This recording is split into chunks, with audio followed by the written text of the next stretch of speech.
Welcome, friends, to this first Disability Justice webinar hosted by the Intercultural Diversity Commission of Shining Waters Regional Council and Canadian Shield Regional Council. We are so glad so many of you are here. Just to let you know, this will be a very large topic, but it is just the start of a conversation. And so we welcome you to join this conversation. There will be more to come. Tonight, our topic is what's the dis about disability? Disability as a social construct. I know some of you, I don't know a lot of you. My name is Kim Uidi Kai, and I serve Shining Waters Regional Council as staff, and I support the Intercultural Diversity Commission. Canadian Shield Regional Council staff are also here. Diane Matheson Jimenez and Melody Duncanson Hales, and you see Diane waving. Just a few announcements before we begin as people trickle in. Please remain muted unless you're in a breakout room. Check to see also that your name is correct on your square, and add your preferred pronouns if you like. We will be using the chat function throughout the webinar, so locate it now on your Zoom screen so you'll be ready to add to the chat. To let you know also that a resource list will be provided to all registrants at the end of the third webinar. Some of the presentation may be challenging, and you might have some feelings rising up that might be uncomfortable. So please find ways to take care of yourself by turning off your video or sipping water or tea or taking a bit of a break. Do what you need to feel safer. If you find you need to chat, Diane Matheson Jimenez, staff with Canadian Shield Regional Council, has offered to be equity support person this evening. So you'll be able to send her a private chat. You can find her with the number 1 in front of her name, and she'll be at the top of your list of participants. As we begin, we acknowledge that we are joining, all of us, from traditional territories of many Indigenous nations who have stewarded Turtle Island from time immemorial. We also acknowledge that we are committed to being on a long journey toward reconciliation as treaty people, knowing that we haven't shared the land in peace, friendship, and respect for a very long time. This evening, we are also committed to making this webinar a safe and brave space as much as possible with a covenant with others, with ourselves, and with God. We strive in this time of co-learning to be brave by being responsible for our words and with silence, by reflecting on and naming our own biases, by actively listening, by vocalizing questions that arise from our learning and encountering new ideas with curiosity and wonder. We are so fortunate this evening to have our facilitator, the Reverend Dr. Kathleen James-Cavan, an ordained minister with the United Church of Canada. If someone could spotlight Kathleen so we can see her, there we are. Recently retired as director of the Designated Lay Ministry Program at St. Andrew's College in Saskatoon. Kathleen enjoyed a 30-year career as a professor in the Department of English with the University of Saskatchewan. Her research interests include the literary history and theologies of disability.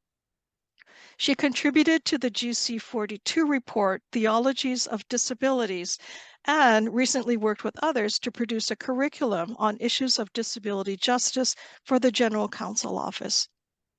Kathleen identifies as white, disabled, and cisgender.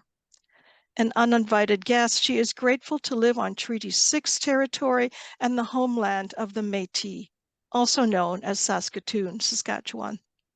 But for tonight, Kathleen is joining us from Rome, Italy, where she is vacationing with her family 6 hours ahead of our time zone. So we're fortunate to have her to be a night owl. Welcome, Kathleen.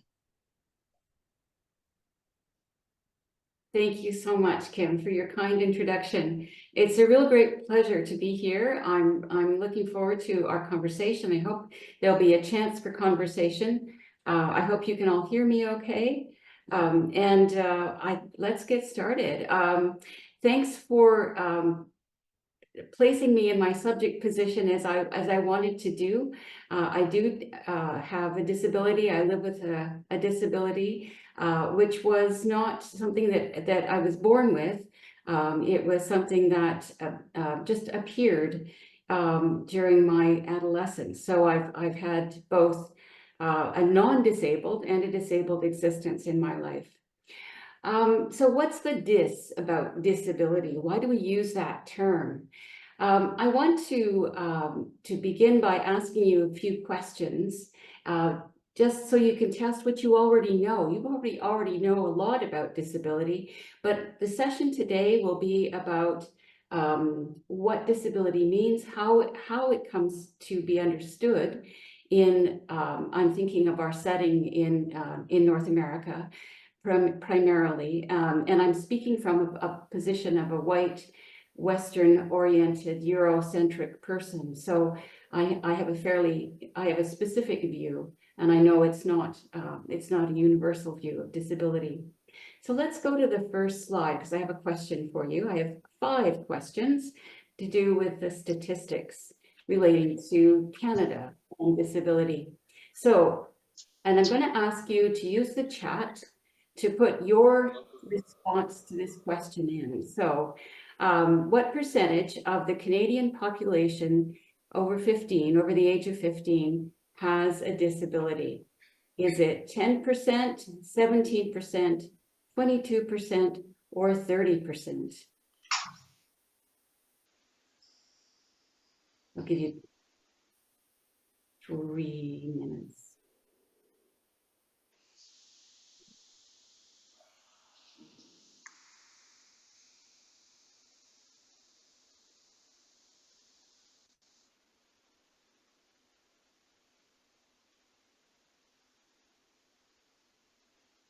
Okay, question from the chat. What do I mean by disability? Physical, emotional, all types of disabilities. And we'll get into this. The statistics come from Stats Canada.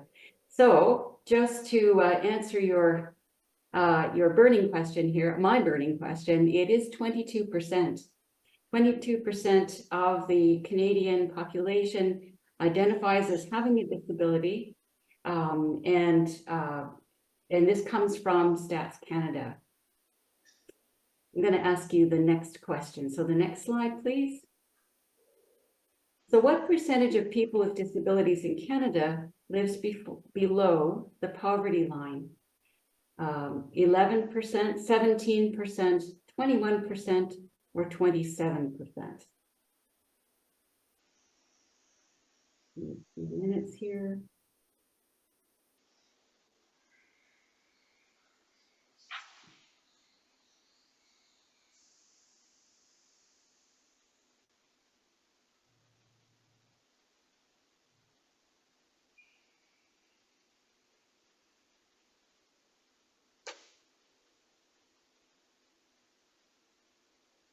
Thanks for your answers. Those of you who put in 21% were correct. So it's 21%. You can see that's letter C. My answers won't always be letter C. However, so 21%. Now, as it turns out, the standard, the rest of the population, non-disabled people, are 11% living below the poverty line. And just a couple of interesting facts about this too. Of those with disabilities who are working age people and living alone, 44% of that group live below the poverty line. And working age lone parents who are disabled live, they have 37% of that group has disabilities. Sorry, live below the poverty line, pardon me. So let's go to the next one. Number 3. What is the estimated number of the world's population living with a disability? So now we're talking worldwide. 1 in 10, 1 in 6, 1 in 8, or 1 in 5.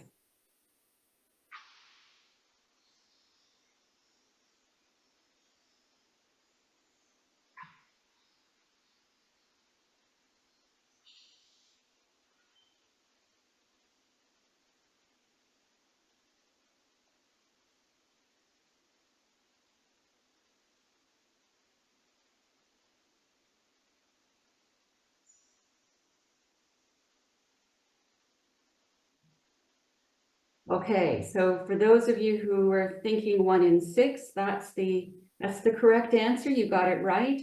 Approximately 1 billion people worldwide have disabilities.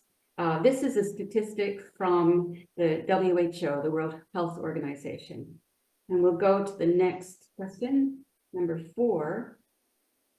What percentage of people with disabilities living in Canada identify as Indigenous? 31%, 22%, 43%, or 17%.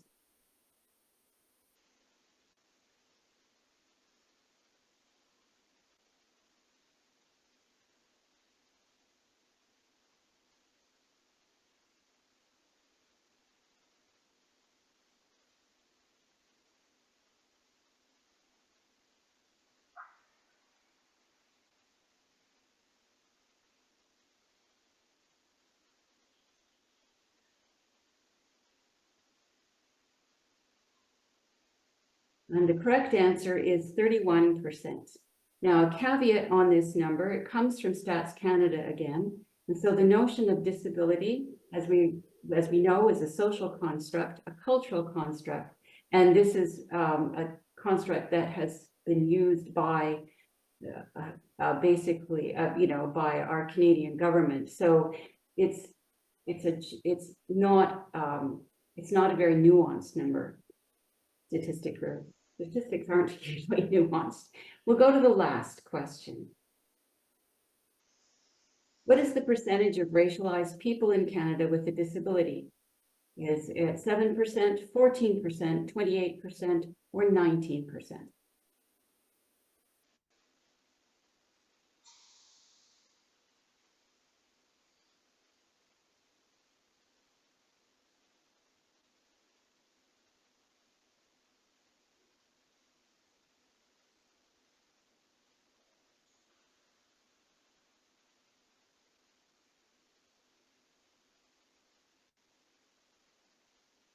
And 14% is the correct answer.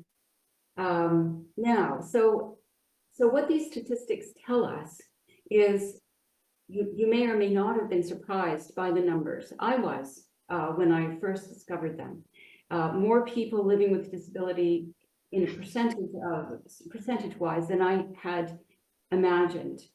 But what it told me was that this is a substantial number of people who are often not regarded as being contributors to our society and our economy and our way of life.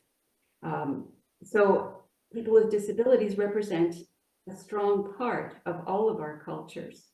Let's go on to the next slide and think about what disabilities you know about. I mean, there are so many ways in which we talk about disabilities, but what I'd like you to do now is in the chat, name the diagnoses that you know about that just come to mind, including mobility disabilities, sensory, mental, cognitive, spiritual, whatever comes to mind, just name them. What I'm interested in is just to see the variety.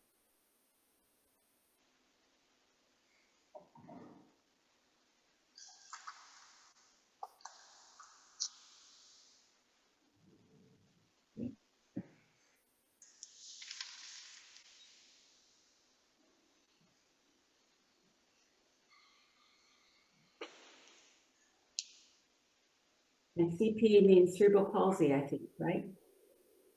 MS, multiple sclerosis, ADHD, depression. Yes, thanks, Lorraine.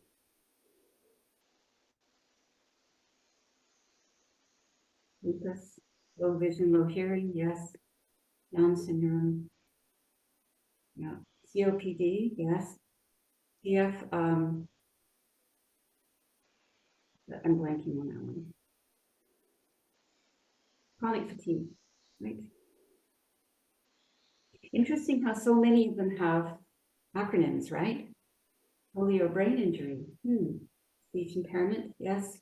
Depression, stroke, intellectual impairments or disabilities. Somebody wrote ODD, ODD, and I don't know what that one is.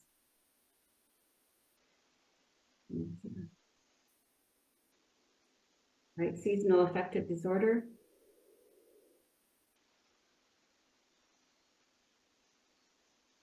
Vision and alcoholism. Oh, thank you. Oppositional defiance disorder. Thanks, Laura. Great. Okay, we've got a lot of diagnoses on the screen.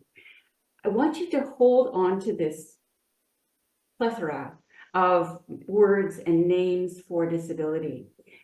We'll come back to this question in a moment. My own disability happens to be called CMT, which stands for Charcot-Marie-Tooth disease. And you might think, what's wrong with my teeth? Nothing is wrong with my teeth.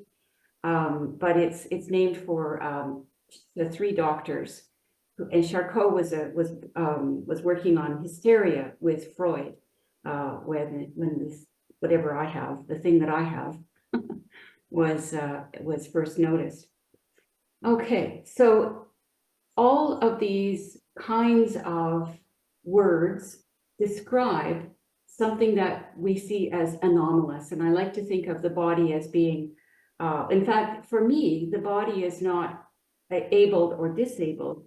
I try to think of the body on a continuum, in fact, a circle, in the sense that we all have bodies of various conformations and the ways that our bodies work, and part of that difference and diversity really includes disabilities of various kinds, what we call disabilities. I want to go on to now the fact that the notion of disability has a history. Could we go to the next slide, please? So the concept of the social construct, I'm sure we're very familiar with. We have developed social constructs out of observations, which scientists tell us are objective and value-free. But in fact, what we notice and how we notice things betray something of who we are and where we are. As I mentioned, my view of the history of disability comes from my research as a literary researcher, literary historian, and also as a person with a disability. But I think of the Western concept of the body goes back to the Greeks and the Romans, and there was a disabled figure, one of the gods, Hephaestus or Vulcan, had a limp, yet he was one of the main gods, and he was one of the main gods. But throughout until the rise of science in the 18th century, disability was associated with morality or immorality, actually, or failure of the spirit. But through the development of science, the body was medicalized. We see many more texts that insist on the body as a scientific specimen, as it were, which has good and bad parts to it. Into that view, and beginning in the 18th century, particularly, now that's an area that I'm most familiar with in terms of literary history, we see a resistance to the notion that the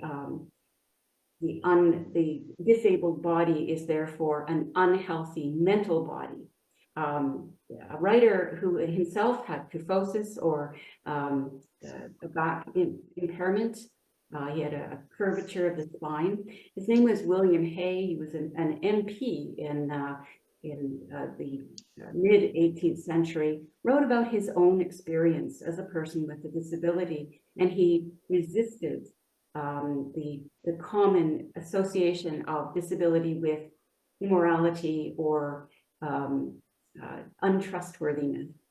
And he talked about himself as being, in fact, although disabled, also enabled because he had greater he was wealthy enough to afford education, mind you, but he talked about the way that he was well educated, and that because he was disabled, he couldn't drink alcohol, and so was a temperate person.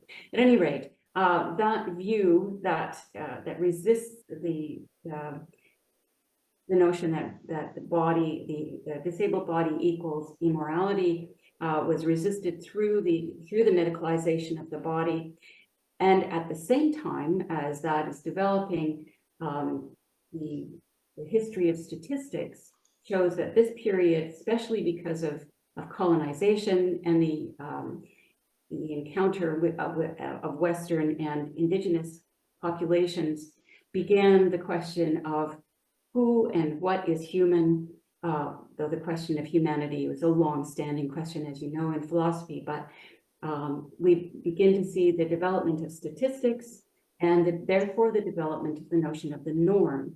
That is, the greatest number of people with similar characteristics creates a norm. And of course, the norm becomes white, male, able-bodied through this period. The Industrial Revolution then, in which the body becomes part of the capital, the development of capital and the development of wealth, begins to, of course, value the able-bodied over the disabled body.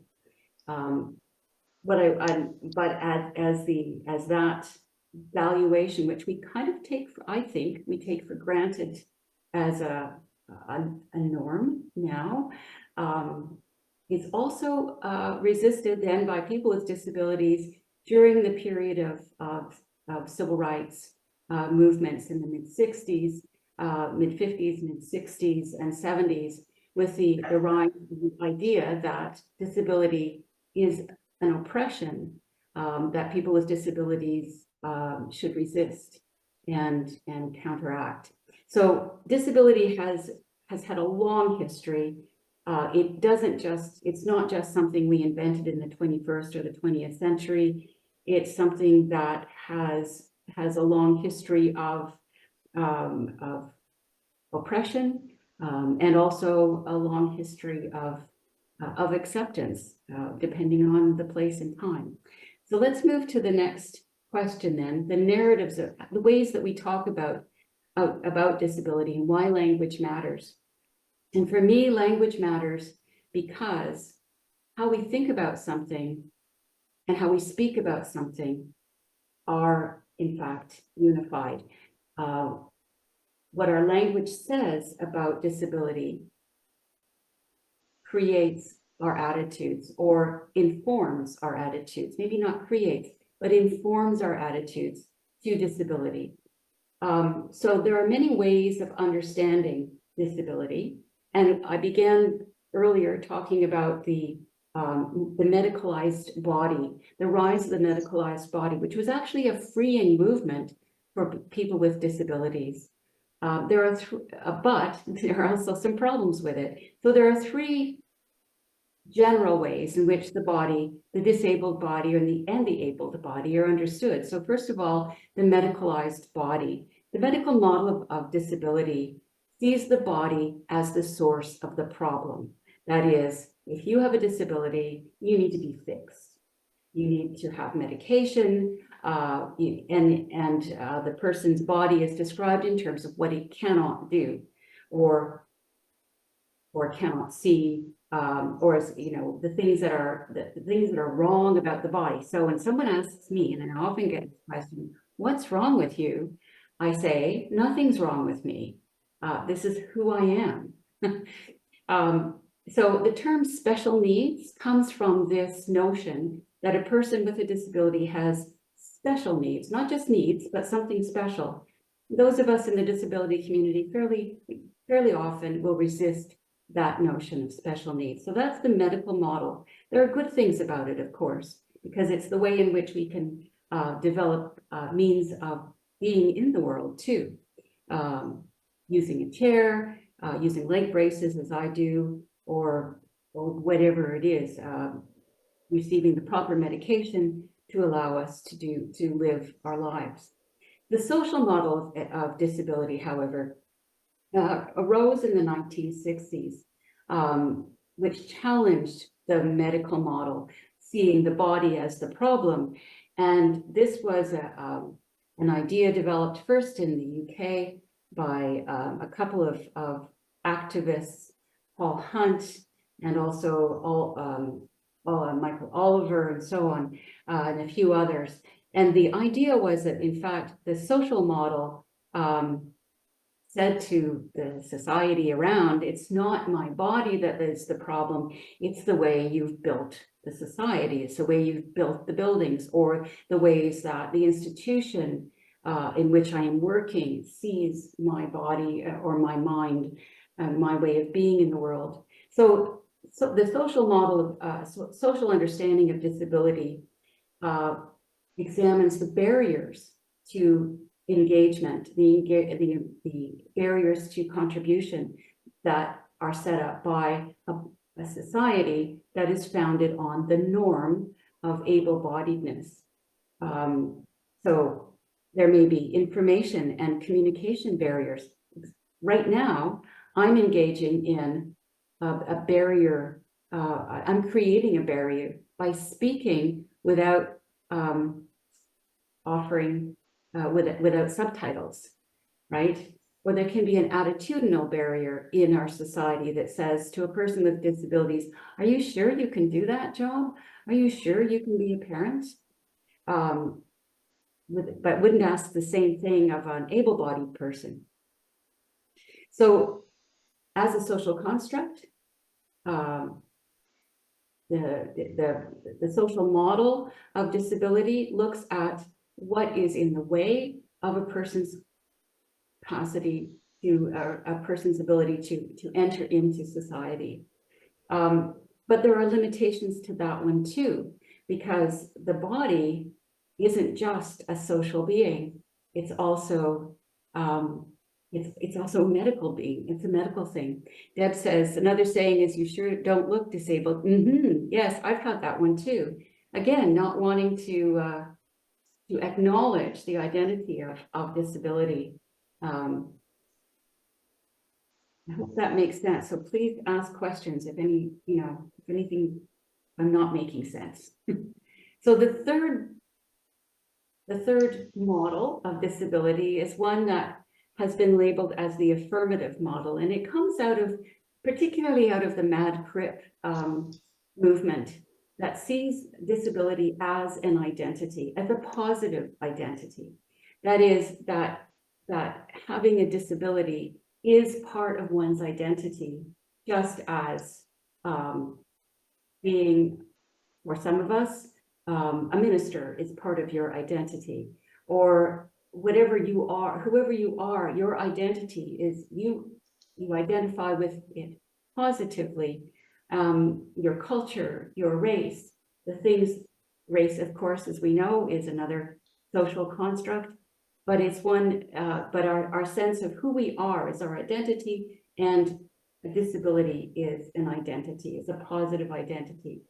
And that's another kind of model that has been proposed as well, another way of understanding and why language matters. But I want to finish by saying that none of these models works alone, and none of these models is sufficient for understanding disability.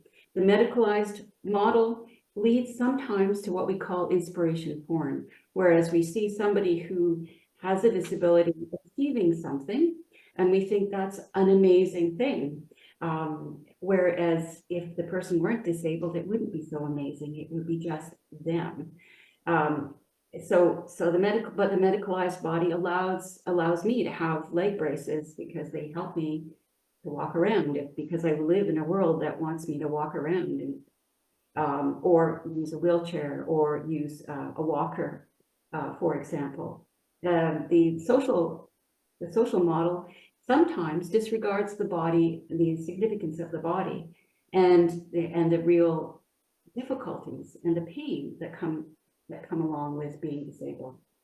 And the affirmative model can also slip into a bit of Pollyanna-ish living, or thinking. So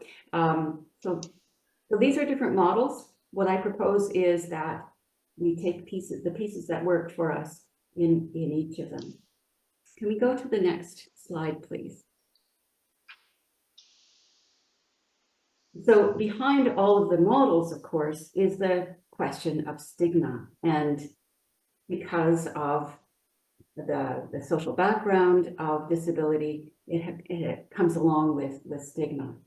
And the term stigma comes from the Greek, meaning a brand or a mark made on the skin. And according to Erwin Goffman, whose work is central here, it is an attribute that makes a person different from others in a social category, and it reduces that person to a tainted or discounted status. We're going to see a video in a moment that deals with this question of stigma from a very real perspective. So let's show the video now.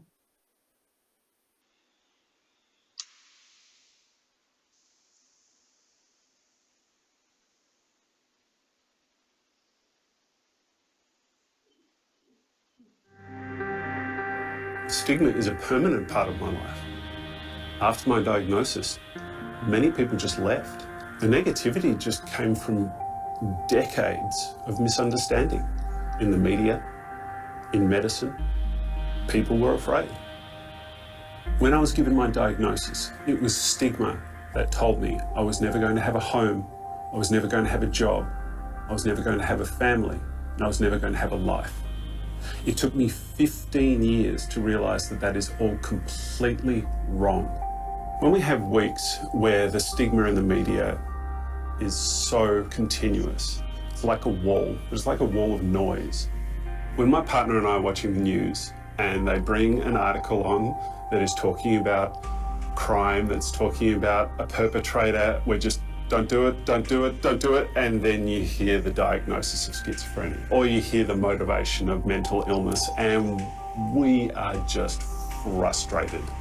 When I open my eyes in the morning to when I go to sleep at night, the information that I see about stigma with mental illness rejects me. It tells me that I'm not worthy, and it tells me that I don't deserve to belong. Stigma is a weapon that keeps people apart, and I don't want to be apart anymore.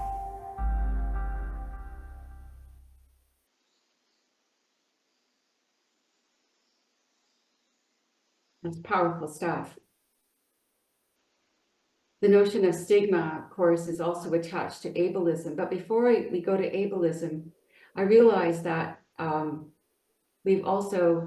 skipped over a part that I wanted to talk about, and it relates again to language use. I have been asked, and I ask myself as well, how should I refer to myself? When I began looking into this topic back in the 1990s, I thought of myself as a person first, and I tried to use person first language. So I'm a person with a disability, a professor with a disability, a parent with a disability. But as I've grown and considered more, I also think of the identity of being disabled. So I also use the term that I'm a disabled person. I'm a disabled wife, or a disabled mother, or a disabled minister. I like to actually interchange those concepts. So there are people who prefer person first language, and people who prefer disability first, identity first language. And my advice, if you're working in the field, if you have a friend with a disability or a disabled friend, ask them what they prefer, how they prefer to speak of their body, and it may change as well. So there are no hard and fast rules. I have preferences. One of my preferences is not to speak euphemistically about my disability. It just is. So I'm not someone who, I personally don't like the phrase differently abled. It's not my preference. It might be someone else's. So that's what we need to look at. What does a person prefer? So connected with that is the notion of stigma and how we deal with stigma.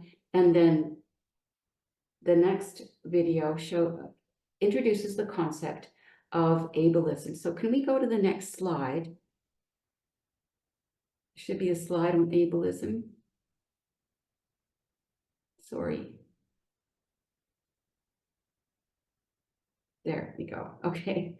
So the term ableism, it may be an unfamiliar term to you right now, but for me, it's something I've been living with, working with, and thinking about for some time. But it's that notion that the body is centered. The body that is centered is able-bodied, and that is normal. And all those who have deviations from that norm are less valuable. It's a term that strongly identifies disability as a dis, and instead of a positive identity. So there can be institutional ableism, of course, illustrated here by inability to get on the bus, for example, or walk up 3 flights of stairs. Interpersonal ableism can be exhibited by just interpersonal relationships, not including those with disabilities. The one that concerns me most is internalized ableism. We all live with internalized ableism, whether we have a disability or not. But what it does for the individual, particularly for those who become disabled later in life or through their lives, is that it affects their sense of who they are, their sense of value, their personal sense of value, if they have internalized ableism. And by the way, most of us, if we're lucky enough to live long enough, will experience disability at some point in our lives. And so if we have internalized ableism, we can create some really difficult experiences for ourselves. So, Celio, if we can go now to the video on ableism.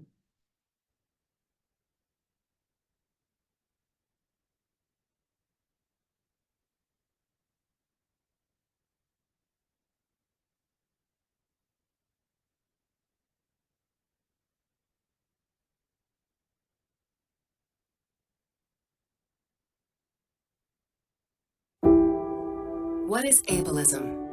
It is a form of discrimination based on a value system that considers certain body and mind characteristics essential to living a fulfilling life, and assumes that the quality of life of people with disabilities must be very low. In ableism, like in racism, homophobia, and other forms of oppression, dominant social groups project their own image as the model for how humanity should be, rejecting or ignoring others as inferior, not normal, or unfit. This bias is used to justify their exclusion, sometimes even their extermination. One example is the eugenics movement, which emerged in the early 20th century and resulted in the forced sterilization of more than 60,000 women, men, and children with disabilities under the pretext of improving humanity's gene pool. In Nazi Germany, more than 300,000 persons with disabilities were exterminated because their lives were considered unworthy. But despite the scale of these atrocities, ableism continues to spread, and its significance remains little understood. Ableist social views still shape our understanding of what it means to live with disabilities and how the lives of people with disabilities are valued. Thousands of women and girls continue to be sterilized against their will, and many more persons with disabilities spend their lives confined in institutions, prisons, or at home, and deemed to be incapable of living in the community. Ableism underpins the way our societies are organized.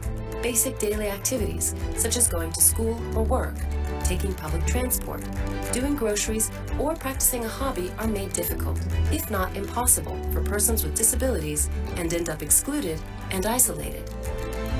human rights challenge ableism and other forms of oppression and fight for a world where diversity is valued and embraced. Humanity is always changing. People everywhere use their minds and bodies in different ways, and those differences are what makes us stronger. Human diversity is all around us. We are all part of it. Let's embrace it.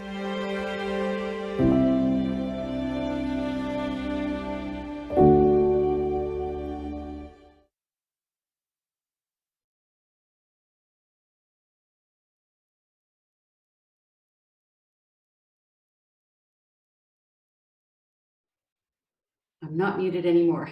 Sorry about that. All right. So ableism then. Ableism shows up in the most interesting ways, in ways that we probably are not aware of. And one of those ways is in our everyday language. We use a multitude of metaphors for things that we don't like or we disagree with, for example. So some of you, I have often said, oh, that's crazy, for example, or someone might describe a bad joke as a lame joke. Those kinds of metaphors, those kinds of phrases that just pop into our everyday language actually betray our ableism and participate in stigma because we associate the negative with the disabled idea. So what I'd like us to do now is to go into breakout rooms, which will be set up for us. And having watched the video and having thought about what ableism means, I would like the breakout rooms to just name the colloquial terms that show up in our everyday language that relate to something negative about any kind of disability. And when we come back together, I'd like to make a list in the chat of the phrases that you're aware of that we can think about. So please join your breakout room as soon as you can.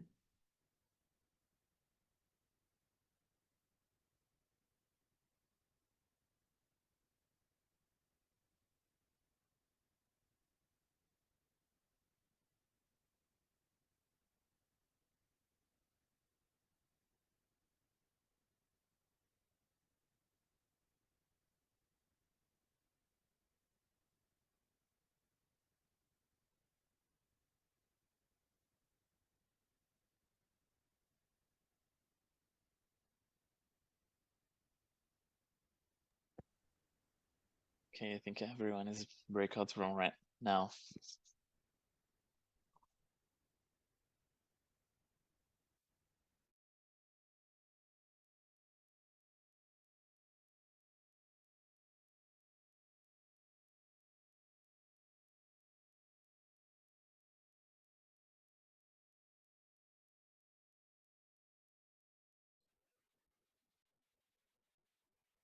Belio, I'm just going to pause recording.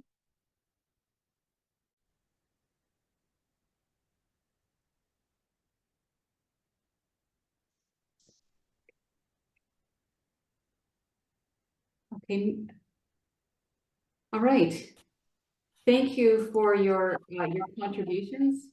I'd love to see the responses, the phrases that you all discussed in your breakout rooms. Can you put them into the chat? Just popcorn style.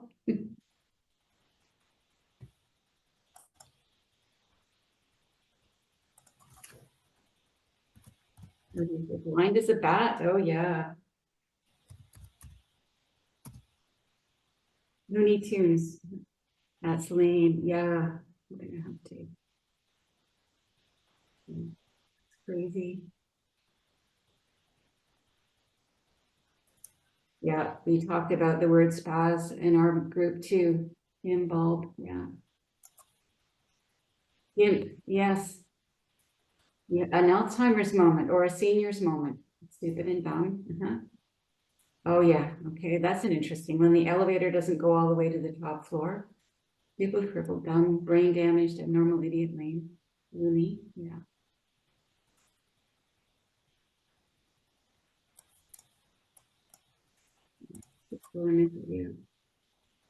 Oh, I haven't heard that one. She is an agent. The lights are on, but nobody's home. Yeah. More about experiences. Thanks, Deb. Yeah. Playing with the full deck. Limping along, yes. None of us get around that way. Maybe that's a age lamp, not one I'm familiar with, Ruth.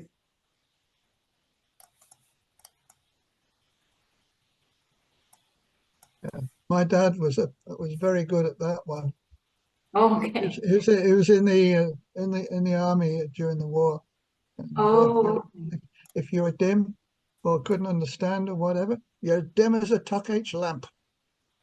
okay. A tuck H lamp was one of these dim lights that you used in tunnels where you didn't want to be seen by anybody else. Oh, I see. Okay, thank you. And lame duck, yeah. Missed the Like, one.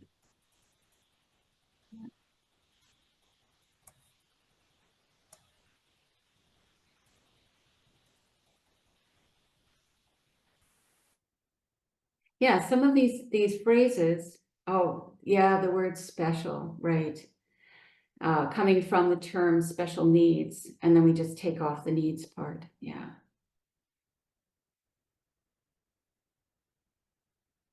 Okay.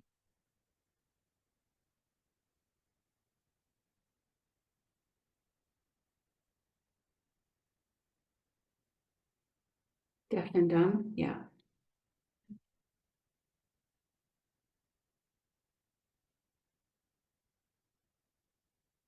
Okay, so thank you so much for these contributions and these reminders of our ableist language. I know we'll all be a lot more sensitive to our use of language. In the group that I was part of, we also talked about the way that we sometimes use phrases like actual diagnoses like OCD as a joke.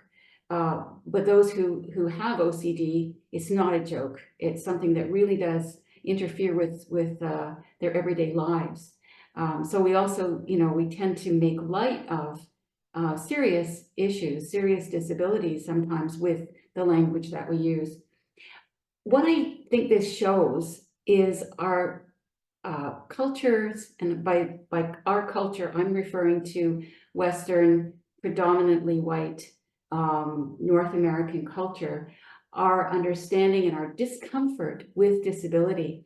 Have you ever noticed that the more words we have for something, the more the same thing, the more it shows our discomfort with it. For example, how many ways do we talk about death?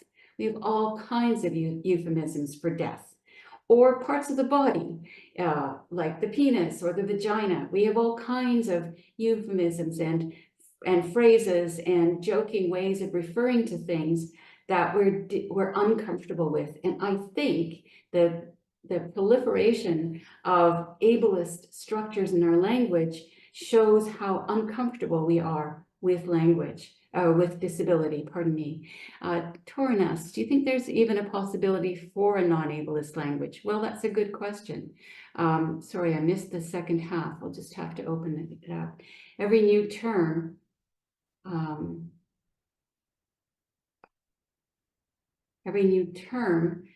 disables people have created has become co-opted by the general culture for ableism. That's true. Yes, Susan, there is a More Voices hymn that goes differently abled, differently labeled, and I can't sing that one. At least I can't sing that verse. Yeah, but that's one we need to talk about. So as the terms get used and then co-opted by the general culture, it shows the discomfort, I think, with with the disabled body in the general culture and in people with disabilities as well, because we are all part of the same, we are formed by the same or similar cultural assumptions.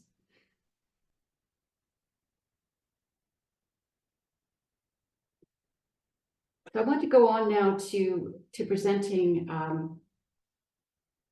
a scenario and discuss this this scenario. So when it comes to thinking about ways of thinking of the body, can we move into the next slide, please?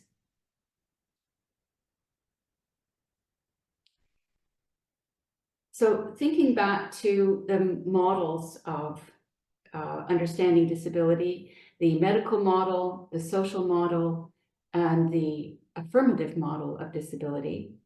One looking at the body as the problem, one looking at the society, whether it's physical or cultural, as the problem or presenting the barrier, and one affirmative, seeing disability as an identity. I'd like you to go back into your breakout rooms, and we're going to talk about this particular scenario, not based on a real person, but drawn from experiences compiled together. And I'll just read it out. So it's about a person who was born deaf. Angela, made up name, was born deaf. In the screen before, you'll notice that I put a capital D with deaf as opposed to a small d. And that signifies the notion of deaf as a culture, which it is, with its own language and its own experiences, and people identify as deaf with a capital D. So I decided to call Angela deaf with a capital D. When she was ready for kindergarten, her parents wanted her to be educated in the local school alongside her friends. And following the advice of her doctor and the social worker working with the family, they decided that she would be fitted with cochlear implants so that she could learn to speak like a hearing child. She wasn't offered training in American Sign Language. So the question I would like you to discuss is which approach to disability this relates to. This scenario relates to medical, social, or affirmative, and why you think that. And a question that you might also want to think about is what other ways might this situation be managed? The child learning in a school with or classroom full of hearing children. So we'll go into our breakout rooms. I've got 10 minutes on mine. If we still have 10 minutes in the time, let's take it. If we need less time, that's fine too. And then we'll come back together and compare notes.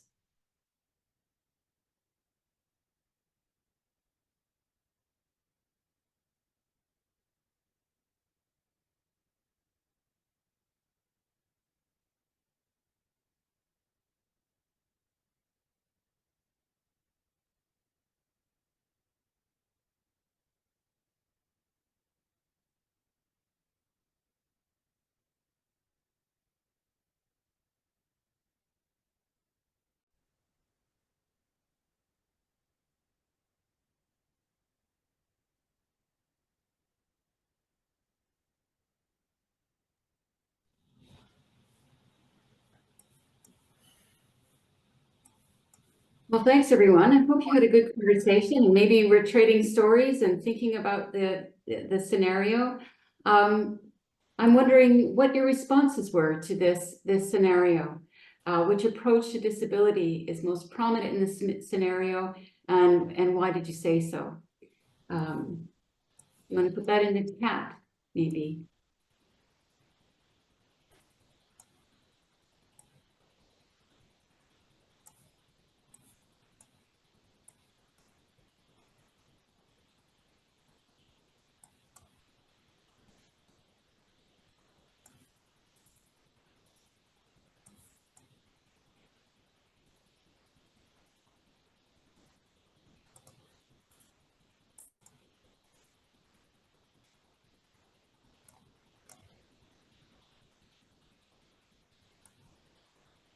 See anything coming up in the chat?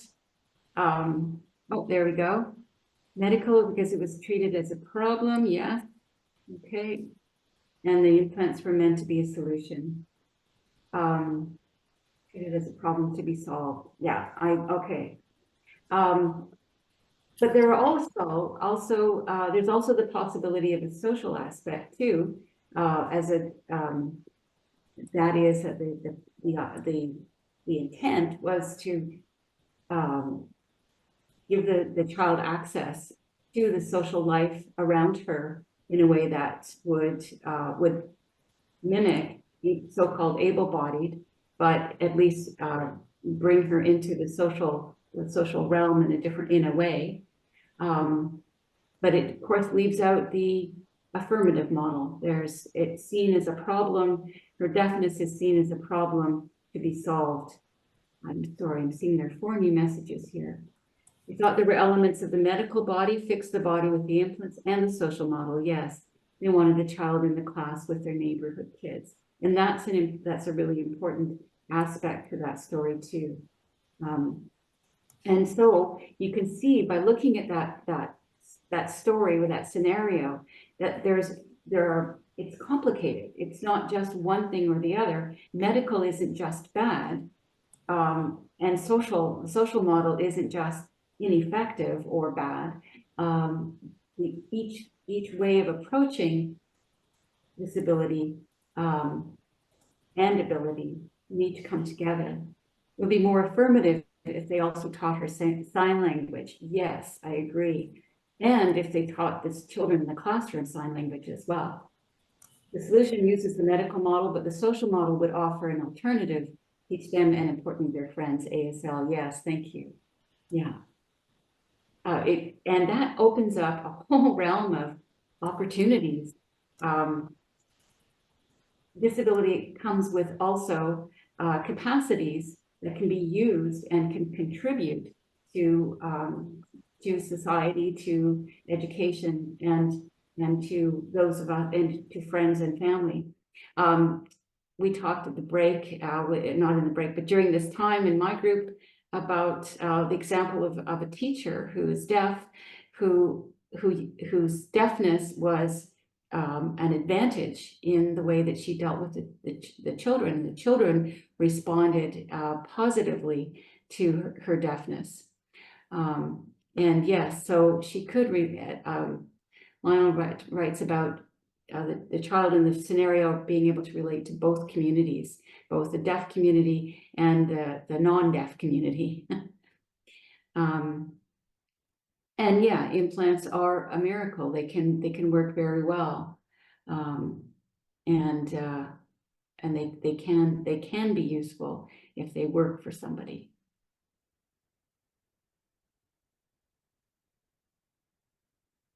Well, that's true, Ruth. I didn't answer all those questions.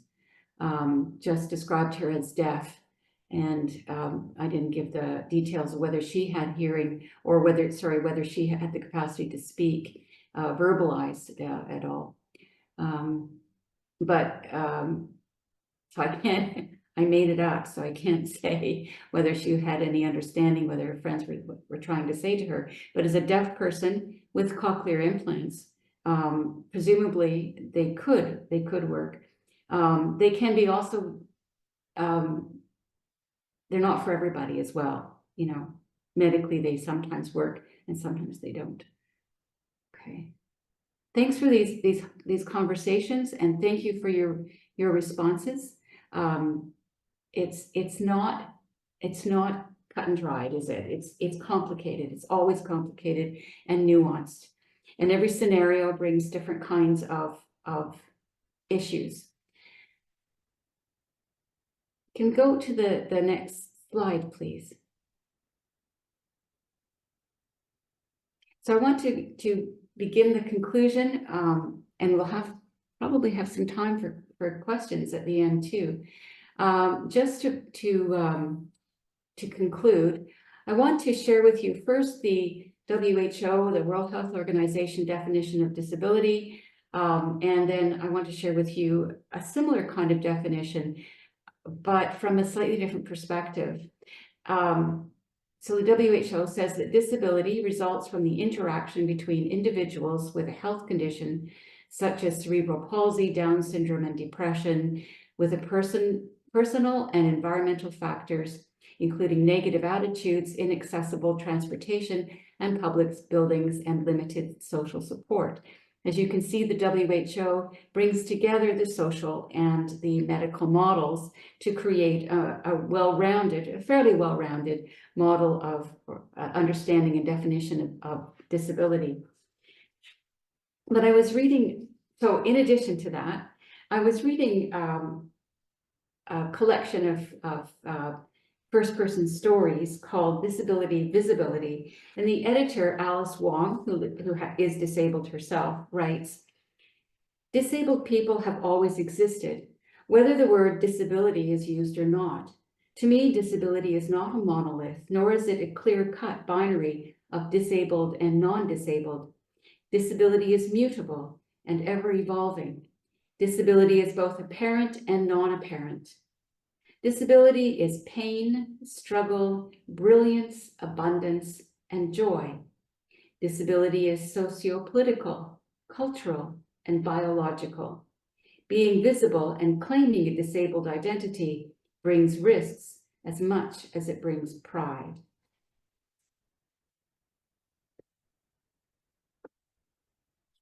And I saw a couple of things in the chat I just think I should respond to. And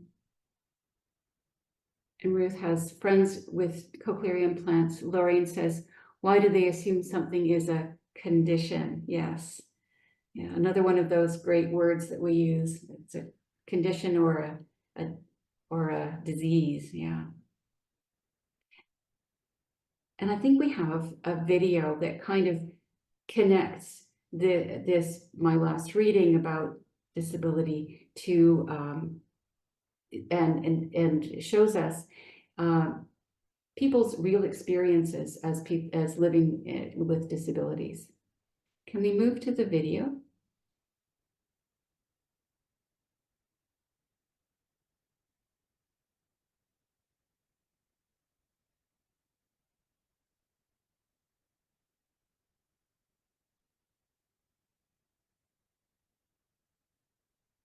I feel so blessed to be able to just live my life and have people be motivated by it.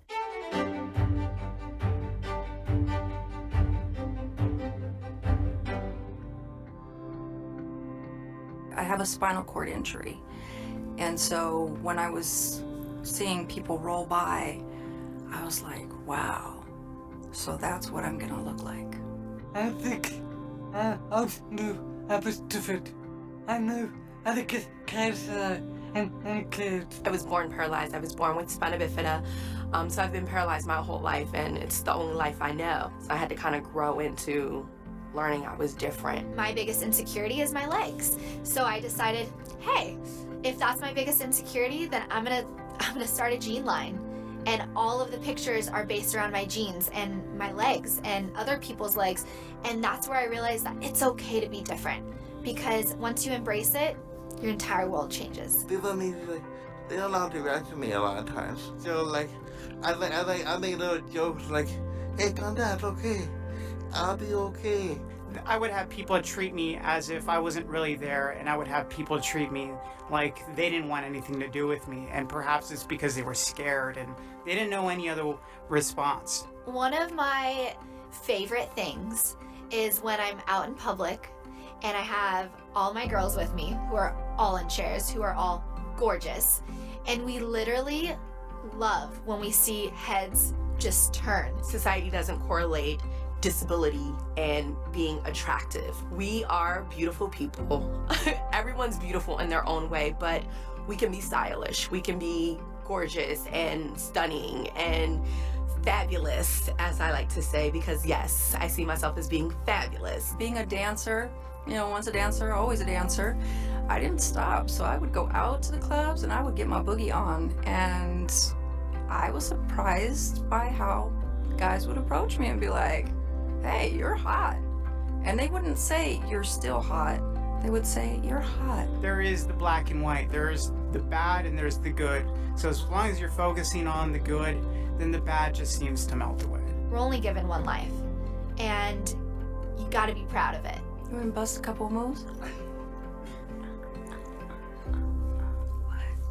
Oh.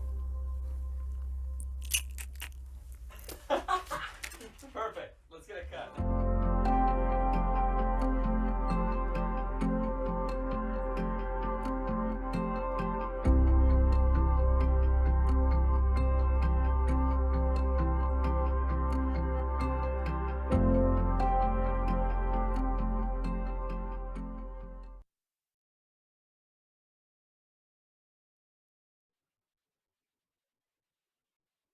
Well, that concludes the session so far.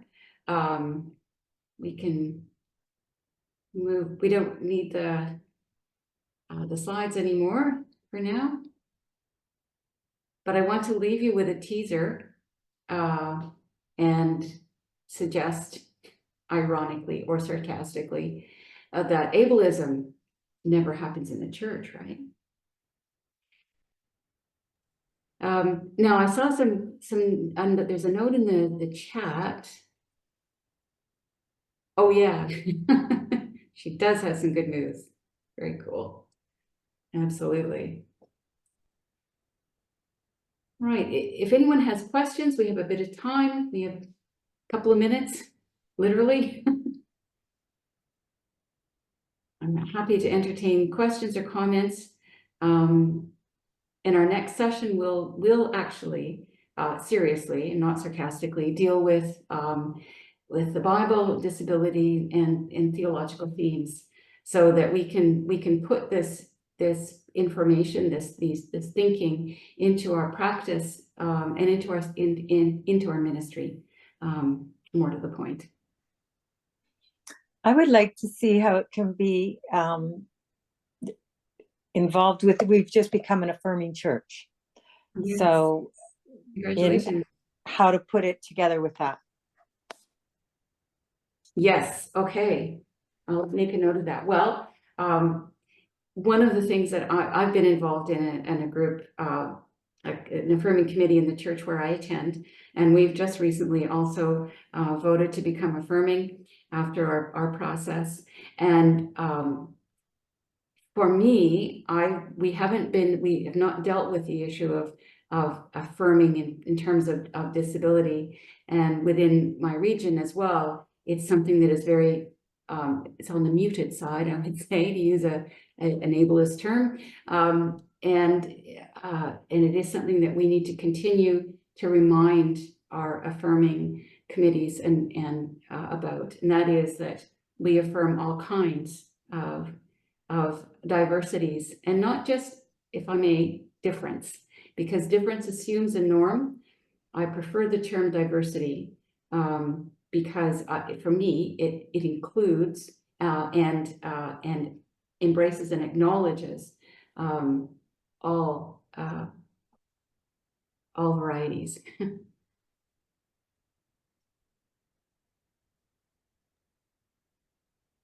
Yeah, so Torrin says it's felt inspiration porny to her, right? But there are also valid narratives that people can use in providing meaning towards their own life. And I agree with you. There is the term inspiration porn has been developed in the disability community to refer to attitudes to disability that place the person with the disability on a pedestal for having a disability. That is, it's the opposite. It's simply the opposite of devaluing disability. So it's a dangerous place. It's not a real place to be as a human being. So yeah, I agree. There is that it can be seen that way in some of the ways it's been used and perhaps edited too. And I'm just going to see if I can see this. I'm having trouble. Okay.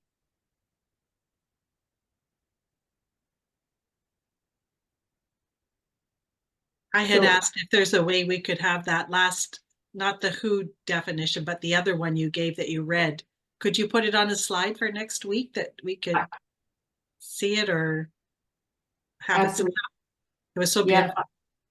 I will certainly do that, and I'll also add that to this book if it isn't already on the list of resources. I'll add that to it as well.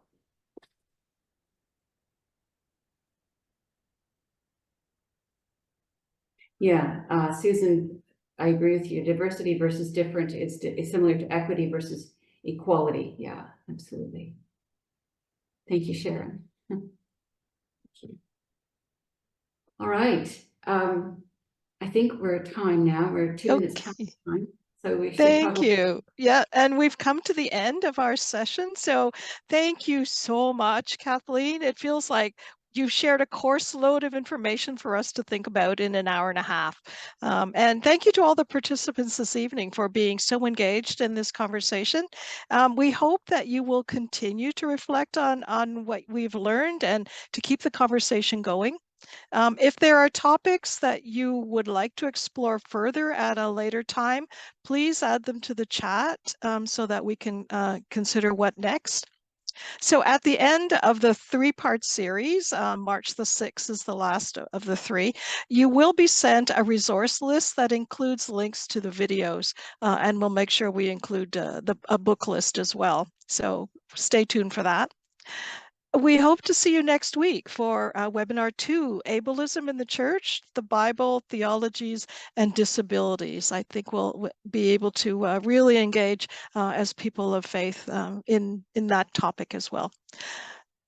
To close, we'd invite you to unmute and send everyone off for a good night, especially Kathleen, for whom this is the middle of the night. So please feel free to unmute and say good night. Good night, everyone. Thank you. Good night. Have a Thank pleasant you. night, Kathleen. everybody. Thank you all.